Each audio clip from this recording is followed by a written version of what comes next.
संजीत भैया एक समय के बात हो घूमे खातिर गांव में आई भैया यारवा अपना यार से कहता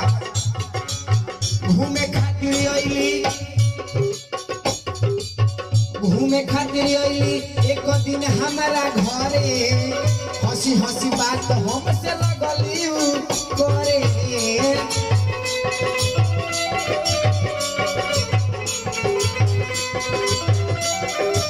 अरे हंस के दिलवा में घाव कर देले बिया ये महेंद्र भैया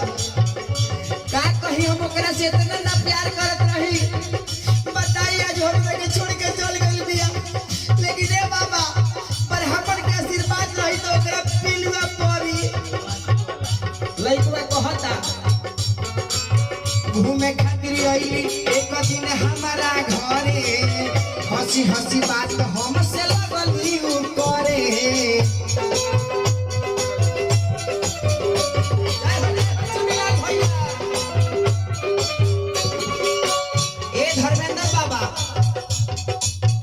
रोके ऐसन लगा के गइल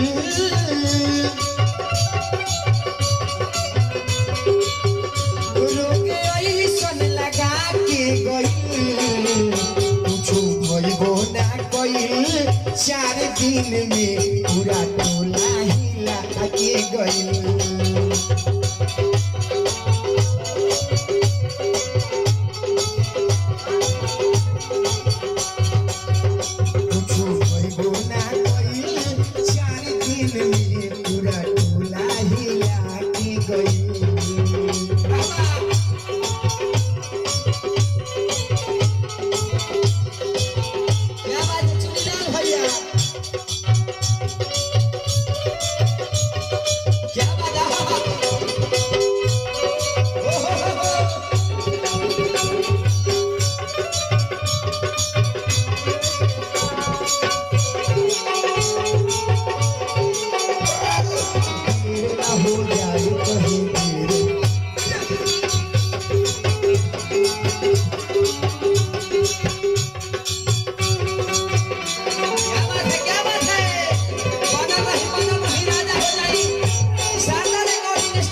लास्ट में लइकवा कहता अपना संहतिया से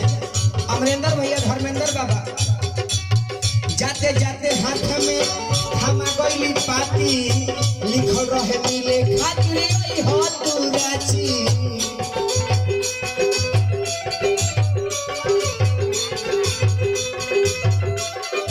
ए संजीत भैया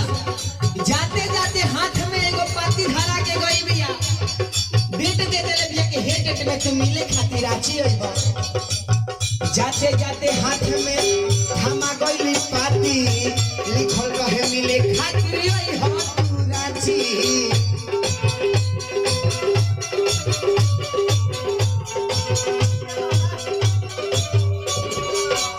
संजीते मदहोशी के ना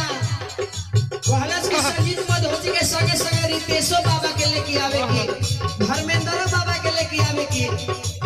कहे के बाद मूर्ख ऐसन बना के गइल मूर्ख ऐसन बना के गइल रांची की बदला में रितेश के उतका के भेजा के गइल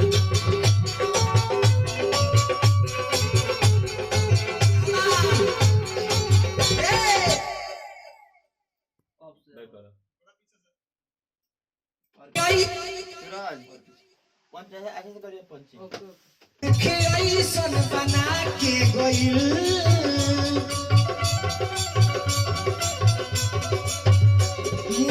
ऐसन बना के गइल रांची की बदला में रितेश के उतका के भेजा के गइल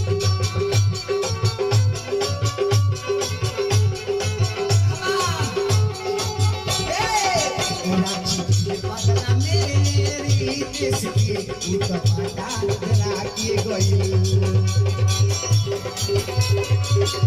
हाँ